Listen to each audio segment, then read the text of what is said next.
Friends देखो national insurance company limited तरफ एक न्यू वैकेंसी अपडेट रही या आपण मैंने सब जिलार प्रार्थी आवेदन करेंगे जार कि अप्लाई प्रोसेस रनलाइन देखिपारे आपण मैंने केवल ऑनलाइन माध्यम आवेदन करेंगे। एटारे शेष तारीख जो देखा 22 जनवरी 2024 रही आपड़ी इंटरेस्टेड और इलिजिबल रोचे 22 जनवरी 2024 सुधा आवेदन टी सारी नियंतु।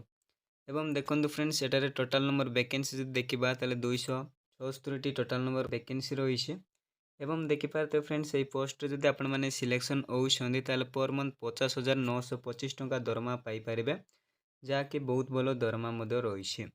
तेबे आसतु जाना कि जॉब पाई एज लिमिट सब कौन रही कौटी कौन फस्टिंग यार सिलेक्शन प्रोसीजर सब किपर रही एमती कि ऑल इनफॉरमेशन वीडियो माध्यम एनालिसिस करवा। तेणुक वीडियो को शेष पर्यंत देखूँ जहाँफल आपण मैंने संपूर्ण डिटेल्स जानीपारे। ता पूर्व आपड़ प्रथम थर पर आम चैनल टी नुआक विजिट कर सब्सक्राइब करें पाखे रास्ता नोटिफिकेशन बेल टी ऑल सिलेक्ट करूँ जहाँफल जब भी आगू ये जॉब अपडेट वीडियो अपलोड करेंगे आपण मैंने नोटिफिकेशन सर्वप्रथम पाइपर। एवं फ्रेंड्स मु वीडियो आरंभ करने पूर्व कही रखा चाहिए आपड़ टेलीग्राम यूज करें आमर टेलीग्राम ग्रुप रही है जॉइन जातु कारण आम से डेली बेसिस बहुत सारा जॉब अपडेट दे था। चलते डेन वीडियो को स्टार्ट करवा। एमतीक प्रथम देखूँ यार ऑर्गेनाइजेशन नेम टी देखिपारे फ्रेंड्स आपण मानक नेशनल इंश्योरेंस कंपनी लिडबा NICL तरफ वैकेंसी रोचे सेहीपरि देखूँ यू कैन अप्लाई या क्यों मैंने आवेदन करेंगे ऑल इंडिया कैंडिडेट आम भारतर समस्त प्रार्थी फर्स्ट को आवेदन करेंगे। जेंडरटा देखूँ बोथ मेल एंड फीमेल रही है पुरुष कि महिला कैंडिडेट ताले फर्स्ट को आवेदन करेंगे। फर्स्ट नेम जब देखा देखूँ एडमिनिस्ट्रेटिव ऑफिसर वैकेंसी रोचे एवं टोटाल नंबर वैकेंसी देखा देखिपारे 274 टोटाल नंबर वैकेंसी रही। सेहीपरि नेक्स्ट देखो फ्रेंड्स यार इंपोर्टाट डेट सब कौन रही जमीक देखिपारे आपण मानकर अप्लाई प्रोसेस ऑनलाइन आपण मैंने केवल ऑनलाइन माध्यम आवेदन करेंगे। अप्लाई स्टार्ट डेट जब देखा देखो 2 जनवरी 2024 थिला माने ऑलरेडी स्टार्ट हो गलानी आपण मैंने एबेटारू आवेदन करेंगे। एवं देखो यार लास्ट डेट टी रही 22 जनवरी 2024 जाए यार लास्ट डेट रोचे आपण मैंने इंटरेस्टेड और इलिजिबल रोचे 22 जनवरी सुधा आवेदन टी सारी नियंतु। एवं देखो फ्रेंड्स जॉब लोकेशन देखा आक्रॉस इंडिया भितर ही जॉब लोकेशन रोचे सेहीपरि नेक्स्ट देखो ये आपको एप्लिकेशन फी केते कोण देवाकू पड़ो जमीक देखिपारे फॉर आपण जदि SC ST PWD candidate belong कर आपण देखो 250 टंका एप्लिकेशन फीस देवाकू पड़ो। ता छड़ा आप for general SC BC ESM candidate belong कर 1000 माने 1000 टंका एप्लिकेशन फीस देवाकू पड़ो। एवं देखिपारे फ्रेंड्स पेमेंट मोड टी ऑनलाइन थ्रू आपण मैंने क्रेडिट द्वारा करेंगे कि debit card UPI net banking जेकोसी ऑनलाइन माध्यम रही समस्त ऑनलाइन माध्यम द्वारा आपण मैंने पेमेंट करेंगे।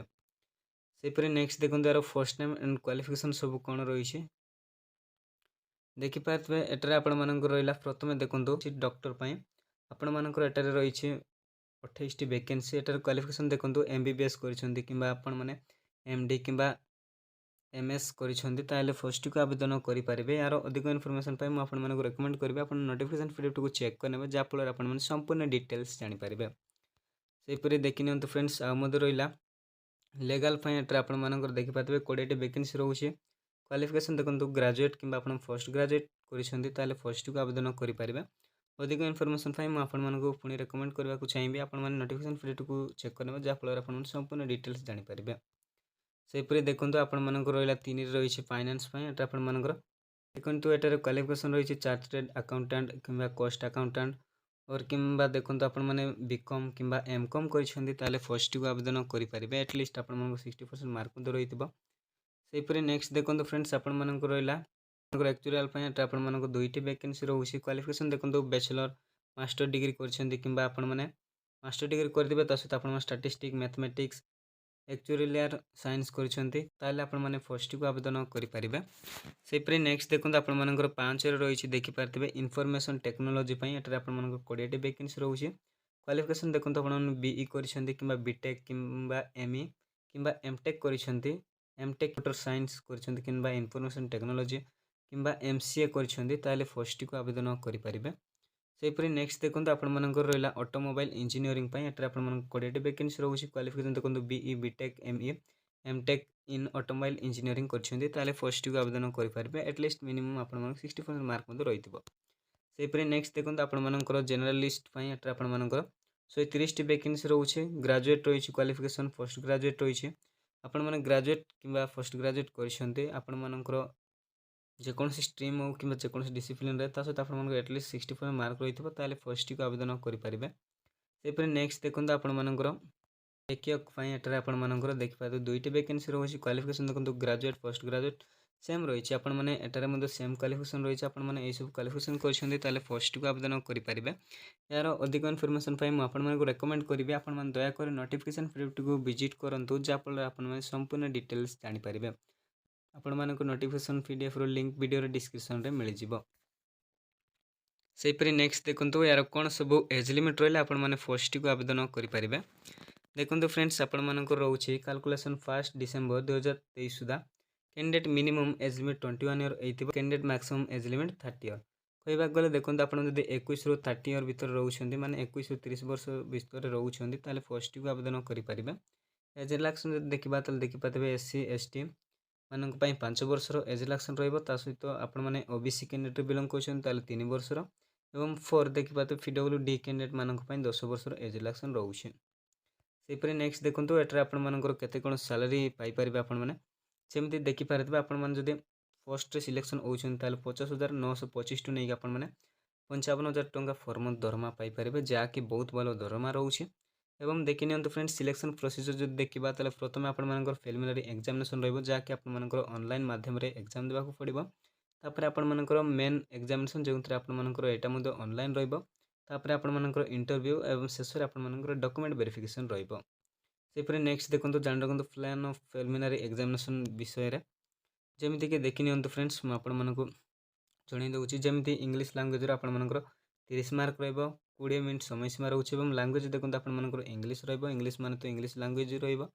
तापर आपण मानकर टू रे रीजनिंग एबिलिटी रहइबो जेउतरे आपण मानक 35 मार्क रहउछि एवं आपण 20 मिनिट समय सीमा रहउछि देखि पारदेबे एवं एटर आपण मानकर लैंग्वेज रहइबो इंग्लिश एवं हिंदी रे क्वेश्चन रहइबो। तापर आपण मानकर क्वांटिटेटिव एडिक्टिव देखि पारदेबे 35 मार्क 20 मिनिट समय सीमा एवं लैंग्वेज रहइबो इंग्लिश एवं हिंदी एटर मध्ये टोटल देखंतु 100 मार्क रो आपण मानकर प्रिलिमिनरी एग्जामिनेशन रहइबो।